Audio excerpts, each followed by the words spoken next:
तो हम लोग बात करेंगे ब्लड प्रेशर। ब्लड प्रेशर बहुत कॉमन चीज़ है, आप जानते होंगे। तो है क्या चीज़ ये? The force that blood exert against the wall of vessel is called blood pressure. ये ब्लड वेसल है, इसके अंदर ब्लड फ्लो हो रहा है और हार्ट से चूंकि पंप होके आता है तो उसमें एक प्रेशर होता है। तो ये चारों तरफ वेसल्स के ऊपर जितना प्रेशर क्रिएट होता है ब्लड के द्वारा, ब्लड के जरिए, उसी को हम लोग ब्लड प्रेशर कहते हैं। तो ब्लड जो प्रेशर इन वेसल्स के वॉल पे क्रिएट कर रहा है वही ब्लड प्रेशर है, सीधी सी बात। अब इसके बाद इसमें ब्लड का प्रेशर जो होता है आर्टरीज में ज़्यादा होता है, वेन्स में कम होता है। आर्टरीज का मतलब जिससे ब्लड हार्ट से बॉडी के अंदर डिफरेंट टिश्यू में, डिफरेंट ऑर्गन में पंप होता है। और वेन्स क्या है? वेन्स जिससे कि ब्लड रिटर्न होता है, वापस आता है हमारे हार्ट की तरफ। होल बॉडी से हार्ट में ब्लड वापस आता है, उसको हम लोग वेन्स बोलते हैं। तो जाहिर सी बात है, चूँकि हार्ट पंप कर रहा है, प्रेशर से पंप करता है, तो आर्टरीज के अंदर प्रेशर ज़्यादा होगा। और जो रिटर्न होगा ब्लड, तो वापस लौटते लौटते उसका प्रेशर कम हो जाएगा। तो in respect to arteries, veins के अंदर ब्लड का प्रेशर कम होगा। तो जिस टाइम पे ब्लड पंप होता है वेंट्रिकल के सिस्टोल की वजह से, कंट्रैक्शन की वजह से, उसको हम लोग बोलते हैं वेंट्रिकुलर सिस्टोल। जब ब्लड, हमने बताया था कि वेंट्रिकल पंप करता है ब्लड को, तो उसमें क्या बोलते हैं उसको हम लोग? सिस्टोल। सिस्टोल का मतलब कंट्रैक्शन, तो उसको हम लोग बोलते हैं वेंट्रिकुलर सिस्टोल। और जो ब्लड रिटर्न होता है तो उस समय वेंट्रिकल क्या होता है? रिलैक्स में होता है, रिलैक्स फेज में होता है, तो उसको हम लोग बोलते हैं डायस्टोल। तो जब ब्लड रिटर्न होता है तो प्रेशर उस समय कम होता है, तो उस कंडीशन को हम लोग बोलते हैं वेंट्रिकुलर डायस्टोल। तो जैसे हम लोग ब्लड प्रेशर चेक करते हैं, आप देखते होंगे उसमें एक रेंज नापी जाती है। जैसे बोलते हैं 120/80, 120/80। तो 120 अपर लिमिट है, 80 जो है वो लोअर लिमिट है। यानी ब्लड प्रेशर की हमेशा एक रेंज होती है ना, अपर एंड लोअर। अपर मतलब सिस्टोलिक, हायर इसका पोर्शन, और डायस्टोलिक यानी लोअर वाला। ठीक है, तो जैसे 120/80 कहा गया, तो इसमें क्या होगा? Systolic pressure will be 120 and diastolic pressure will be 80। तो एक रेंज होती है। जब हम इस ब्लड प्रेशर के कफ को बांधते हैं और उसको चेक करते हैं, तो यहाँ से यहाँ तक जो रेंज है 120 से 80 तक हमको पल्सेशन फील होता है, पल्सेशन सुनाई देता है स्टेथो से। ना उसके पहले सुनाई देगा ना उसके बाद सुनाई देगा, उस रेंज में हमको ब्लड प्रेशर, ये आप जैसे स्टेथो लगा के कान से सुनते हैं, तो इस रेंज में हमको पल्सेशन सुनाई देता है। तो अपर और लोअर लिमिट एक रेंज होती है। ठीक है, तो इसी चीज़ को हम लोग ब्लड प्रेशर मशीन से रिकॉर्ड करते हैं कि कहाँ पे हमको साउंड आना शुरू हो रहा है, पल्पिटेशन सुनाई दे रहा है, और कहाँ पे ये बंद हो रहा है। तो ये हमेशा सिस्टोलिक से डायस्टोलिक तक हमको सुनाई देता है। तो इस तरह से ब्लड प्रेशर हम लोग चेक करते हैं। तो वेंट्रिकुलर सिस्टोल मीन्स हायर और वेंट्रिकुलर डायस्टोल माने लोअर। या हम लोग कहते हैं कि जैसे 120/80 है तो सिस्टोलिक 120, डायस्टोलिक 80। ठीक है, और जो इंस्ट्रूमेंट है इसको बोलते हैं स्फिग्मो मैनोमीटर। ठीक है, स्फिग्मो का मतलब, मैनोमीटर का मतलब, मैनो का मतलब जानते हैं, कोई भी प्रेशर नापने की चीज़ होगा तो उसको मैनोमीटर बोलना। स्फिग्मो का मतलब मरकरी बेस्ड होता है, इसलिए इसको स्फिग्मो मैनोमीटर बोलते हैं। ठीक है, इसके बाद इसमें है हाई प्रेशर, जो है वो कहा जाएगा हाइपरटेंशन, है ना। और लो प्रेशर होगा वो, तो और उसमें लो प्रेशर में हाइपोटेंशन बोलते हैं। तो उसमें होता क्या है कि ब्लड प्रेशर बढ़ने से, कब बढ़ता है ब्लड प्रेशर? जब आर्टरियोल्स कंस्ट्रिक्टेड हो जाएं ना, उस समय ब्लड प्रेशर क्या हुआ, कोई भी ल्यूमेन है, पाइप है, उसका अगर ल्यूमेन सकरा हो जाए, नैरो हो जाए, तो उसमें प्रेशर अपने आप बढ़ जाएगा। इसी तरह से ब्लड की वेसल्स अगर नैरो हो जाए किसी भी वजह से, तो उनमें प्रेशर अपने आप बढ़ जाएगा। इससे कि ब्लड आर्टरी फट सकती हैं और रप्चर होने से ब्लीडिंग हो सकती है। ठीक है, तो ब्लड वेसल्स रप्चर होकर के ब्लीडिंग कर सकती हैं। ब्रेन हेमरेज अगर आप सुने होंगे, उसमें यही होता है, ब्रेन के अंदर जो कैपिलरीज हैं वो रप्चर कर जाती हैं, ब्लड लीकेज हो जाता है, उसी को हेमरेज बोलते हैं।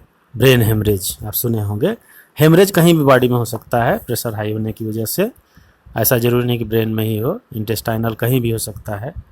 इसके बाद इसमें हम लोग एक चीज़ और जानेंगे कि आर्टरीज और वेंस में थोड़ा सा और अंतर देखते हैं कि क्या चीज़ होता है। Arteries are the vessel which carry blood away from heart to various organ, हमने बताया आपको।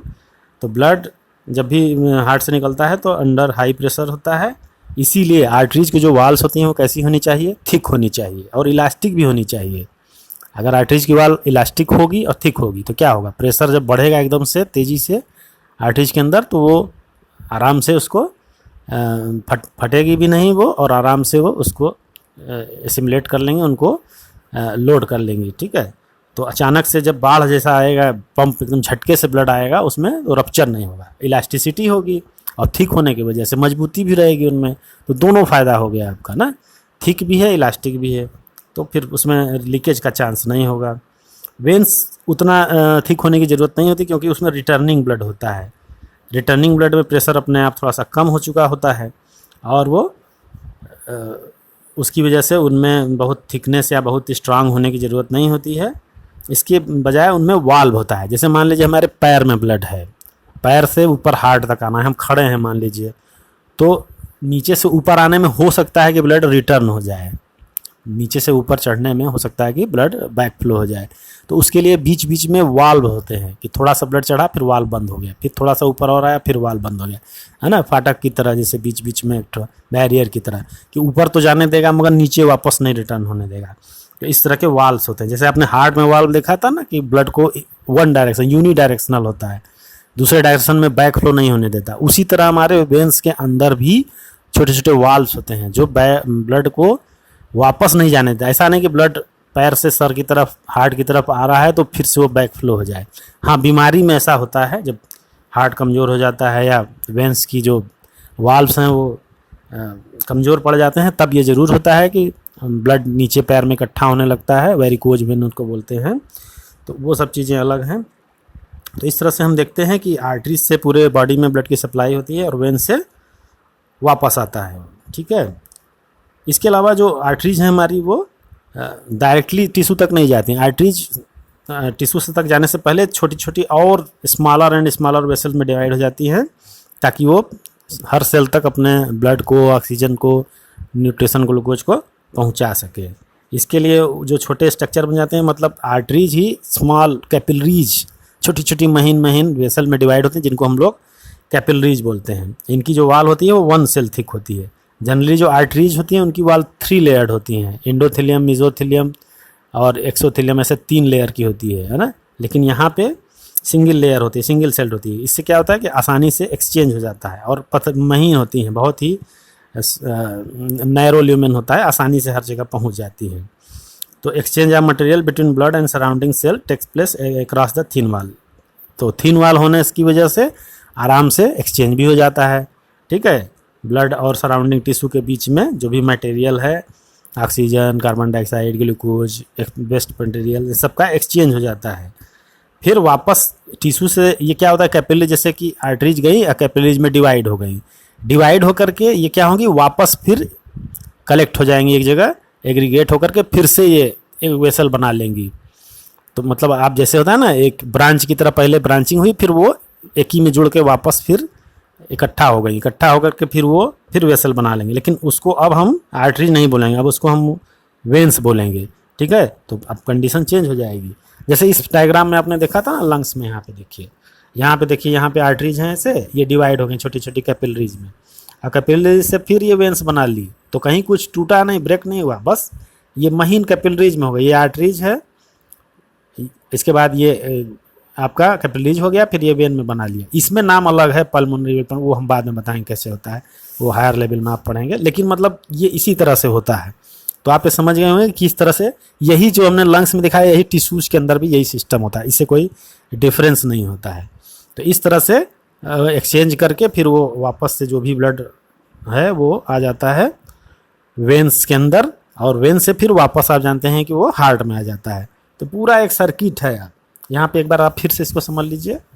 यहाँ पे ये हार्ट है, हार्ट ने ब्लड को पंप किया बॉडी में आप देखिए ये चीज़ हम जो बता रहे थे, यहाँ पे टिश्यूज़ के अंदर क्या हुआ, ये कैपिलरीज में डिवाइड हो गया, और कैपिलरी में डिवाइड हो गया, टिश्यूज तक गया, फिर वापसी में ये कैसा हो गया, यही चीज़ यही कैपिलरी वेंस में हो गई। अब इसको वेंस बोला जाने लगा। क्या अंतर हो गया दोनों में? अंतर ये हो गया कि यहाँ पे ऑक्सीजनेटेड ब्लड था, यहाँ पे डी ऑक्सीजनेटेड बना। यहाँ पे न्यूट्रिशनल मटेरियल थे, ग्लूकोज, प्रोटीन, अमीनो एसिड। यहाँ पे वेस्ट मटेरियल है। वेस्ट मटेरियल में आपका ब्लड यूरिया और कार्बन डाइऑक्साइड और जो भी वेस्ट मटेरियल सेल के अंदर बनते हैं, और ये ब्लड वापस से चला आएगा हार्ट के अंदर। तो ब्लड वही है, बस उसमें मटेरियल एक्सचेंज हो गया है, चेंज हो गया है उसका कंपोजिशन। तो ये आर्टरी है, ये वेन्स है, ये टिश्यूज हैं बॉडी के, ये हार्ट है, ये लंग्स है। तो इससे आपको ज़्यादा क्लियर हो गया होगा कि किस तरह से एक्सचेंज होता है। बाकी डिटेल आप 11th क्लास में पढ़ेंगे कि एक्चुअली ये सब सारी चीज़ें कैसे होती हैं। इसके बाद इसमें एक आया है आपका प्लेटलेट्स। तो प्लेटलेट क्या होता है कि कहीं भी अगर किसी कारण से इंजरी हो जाए या ब्लड की लीकिंग हो जाए, तो जो RBC WBC प्लेटलेट आप सुने होंगे ब्लड में होता है, तो प्लेटलेट वहाँ पे डिपोजिट होकर के एक क्लॉट बना लेता है। क्लॉट बना करके उसको ब्लड को रोक देता है। जैसे हम लोग को चोट लगती है तो देखते हैं कुछ समय के बाद पहले उसको दबा वबा के हम लोग बांध देते हैं, फिर कुछ समय के बाद वो क्लॉट बन जाता है, फिर हमें कुछ करने की ज़रूरत नहीं होती, ब्लीडिंग अपने आप रुक जाती है। बहुत छोटी मोटी कट लगे हैं, तो बहुत बड़ा है तो फिर अलग बात है, स्टिचिंग वगैरह होती है, वो एक अलग चीज़ है। इसके बाद लिम्फ के बारे में थोड़ा सा और जान लें कि लिम्फ क्या चीज़ है। तो ये लिम्फ है क्या चीज़? लिम्फ एक्चुअली और कुछ नहीं है, ये ब्लड का ही एक फॉर्म है। होता क्या है कि कैपिलरीज से जो चीज़ जाती है टिश्यूज के बीच में वो पूरी नहीं जा पाती, क्योंकि बहुत कैपिलरीज की वाल जो होती है बहुत थिन होती है, और थिन होने की वजह से इसमें सारे कंटेंट टिश्यूज में नहीं जा पाते हैं। जैसे इसमें सभी RBC है वो नहीं पार होगी, लार्जर प्रोटीन मालिक्यूल हैं वो नहीं होंगे, तो थोड़ा सा प्लाज्मा का अमाउंट और कुछ WBC और कुछ उसमें और सेल होती हैं जो कि इसको कैपिलरीज से निकल करके टिश्यू फ्लूइड में, टिश्यू के बीच में चली जाती हैं, जिनको हम लोग टिश्यू फ्लूइड या लिम्फ कहते हैं। ठीक है, कहने का मतलब कैपिलरीज मान लीजिए टिश्यू तक पहुंच गया। अब टिश्यू में हर चीज़ टिश्यू के बीच में नहीं जाएगा, सिर्फ उसमें से कुछ प्लाज्मा का पोर्शन चला जाएगा और कुछ जो है WBC का पोर्शन चला जाएगा। माने कुछ सेल्स ही जा पाती हैं जो उसको कैपिलरी की वाल को क्रॉस कर सकें। जो चीज़ कैपिलरी की वाल को क्रॉस नहीं कर पाती वो टिश्यूज़ के बीच में नहीं जा पाती। जाहिर सी बात है, क्योंकि कैपिलरीज की वाल बहुत थिन होती है, तो कुछ चीज़ें जा पाती हैं, कुछ चीज़ें नहीं जा पाती हैं। तो जो जा पाती हैं वही लिम्फ या टिश्यू फ्लूइड बोली जाती हैं। जो नहीं जा पाती हैं वो तो ब्लड वेसल के अंदर पड़ी रहती हैं, आगे बढ़ जाती हैं वो। ठीक है, तो ये जो होता है जो लिम्फ या टिश्यू फ्लूइड, तो वो चीज़ हो गया जो टिश्यू के बीच में चला जाता है, और जो ब्लड वेसल में ही रह जाता है वो नहीं, वो तो अलग चीज़ हो गया है। तो it is similar to plasma of blood but colourless and contains less protein.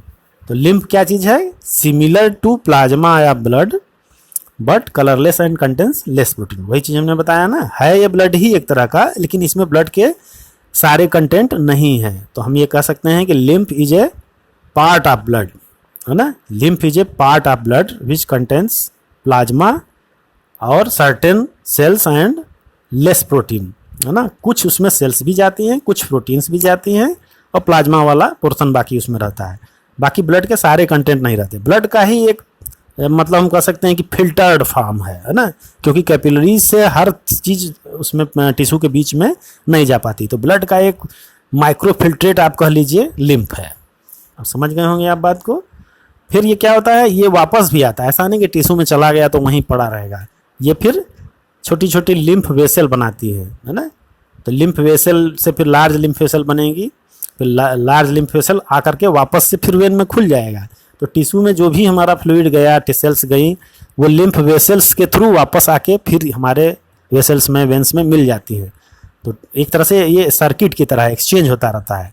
तो ब्लड वेसल तो मेन हो गया कैपिलरीज, उसके बाद उससे स्मॉल कैपिलरीज हो गया, उससे भी स्मॉल फिर ये लिम्फ वाला पर्सन हो गया। तो लिम्फ और लिम्फेटिक वेसल वाला सिस्टम हो गया। तो देखिए 3 लेयर हो गया। पहले लेयर में वेसल्स थी, आर्टरी और वेंस, दूसरे लेयर में ये कैपिलरीज हैं, और तीसरे लेयर में ये लिम्फ वाला टिश्यू है। तो माइक्रो और माइक्रो इस तरह से मामला होता है। तो इस तरह से हर एक टिश्यू तक सारी चीज़ें पहुंच जाती हैं, और वहाँ से जो वेस्ट मटेरियल है वो कलेक्ट कर ली जाती हैं। तो lymph carries digested and absorb fat from intestine and drains access fluid from extra cellular space back into the blood. ऐसा ही सिस्टम डाइजेशन सिस्टम में भी होता है, डाइजेस्टिव ट्रैक्ट में, इंटेस्टाइन में भी होता है। वहाँ पर भी कुछ चीज़ों के लिए लिम्फ ही रिस्पॉन्सिबल होता है, खास करके फैट के एब्जॉर्प्शन के लिए। इसको आप लोग 11th में डिटेल में पढ़ेंगे, यहाँ अभी बताने से कोई फ़ायदा नहीं होगा आपको, क्योंकि आप समझ नहीं पाएंगे। तो इसको आप ये समझिए कि इस तरह से पूरा ये लिम्फ का रोल है हमारे बॉडी में। तो लिम्फ क्या चीज़ है? पार्ट ऑफ ब्लड ही है, कुछ और नहीं है वो, जो कि माइक्रोफिल्ट्रेट फॉर्म कह लीजिए आप उसको।